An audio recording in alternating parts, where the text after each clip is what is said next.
Hey there! I have another friend to introduce to you. This is Vega. Now, you'll notice Vega's not really looking at himself in the camera. That's because Vega doesn't see too well. Vega's an old dog. He is almost 17 years old. Maybe you are 17. I think you are actually 17. 17 whole years old. That's pretty old for a dog. Now, Vega is a special type of dog called a Jack Russell Terrier. And I don't know how long he's going to let me hold him up here, but I'm going to see how much I can do that. Jack Russell Terriers are known for quite a few different things. Number one, they're known for being hyper. They're known for having tons and tons of energy and just being busy all the time. Well, hi Gizmo, are you coming to say hi to your buddy? Okay, well, this is going to be helpful. Okay, so other things about Jack Russell Terriers. Jack Russell Terriers were bred to get rid of small rodents. Gizmo, you're really in the way. Okay, Gizmo likes the attention. So Jack Russells were bred to get rid of small rodents, things like rats and moles and weasels and things like that, because they're small. You can't really tell, but he's a pretty small dog, and he's very lean, and he's very muscular.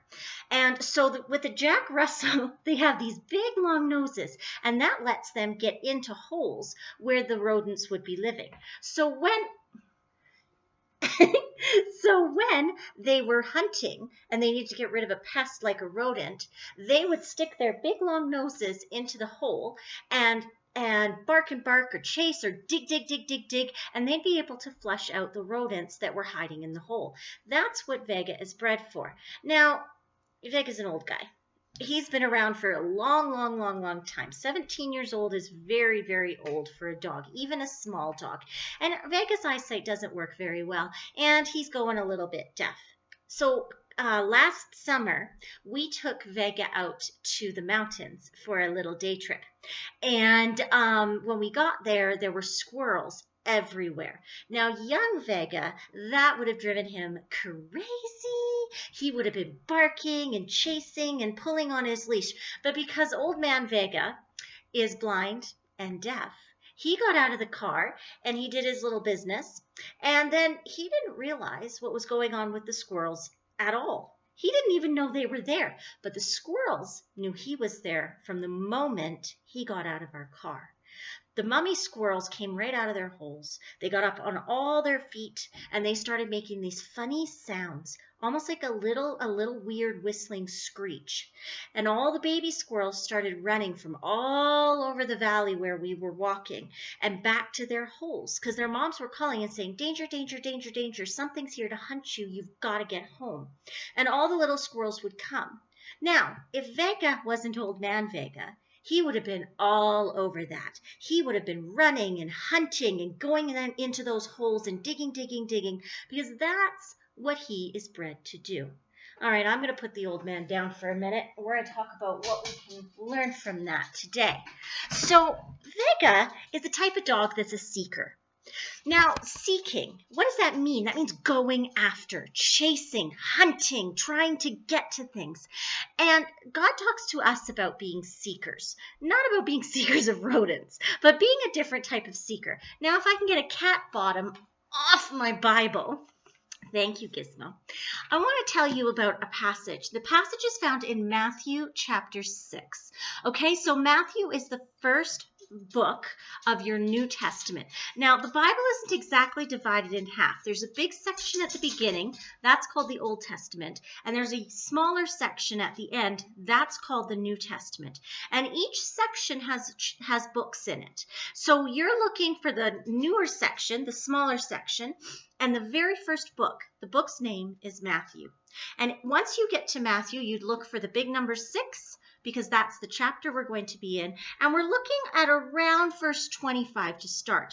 And God says, therefore I tell you, don't worry about your life, what you will eat or drink, or about your body, or what you will wear. Isn't life more than food or body or clothes?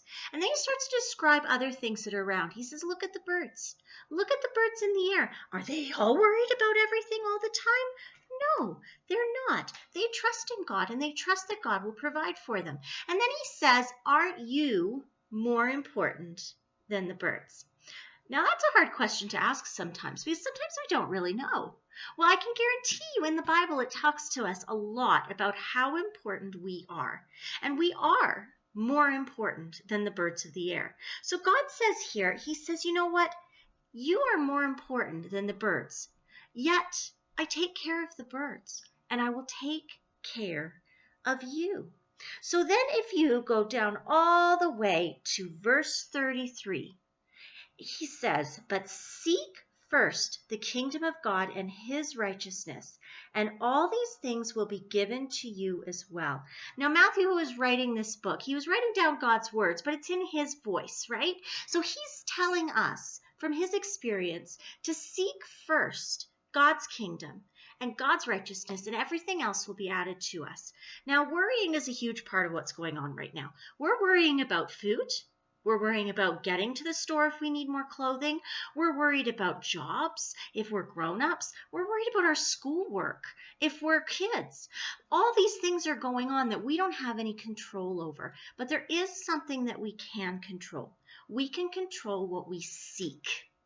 And what Matthew's telling us here in this book of the Bible is we should seek first the kingdom of God, and then let God work on all the rest of these things. So it doesn't help us to be doing the worrying, because God's got this. Sometimes we can't tell what he's doing with it or where he's going with it, but he's got it. Our job is to seek first his kingdom and then let everything else happen.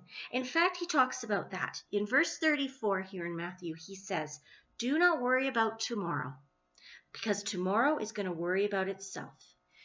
Each day has a trouble of its own. So if you can, stay in today. Stay in what you're doing today. Do you have chores that you need to get done? Do you have homework that you need to do? Do you have a letter that you want to write to somebody special who you can't go and see? Is there something that you can be doing, that you can be controlling today, and let the worrying wait? Because the worrying is not going to help anybody. It's definitely not going to help you. But this is one thing you can control. You can control to seek first the kingdom of God and his righteousness, and all the other things, trust in God, they'll be taken care of in his time. Have a good day.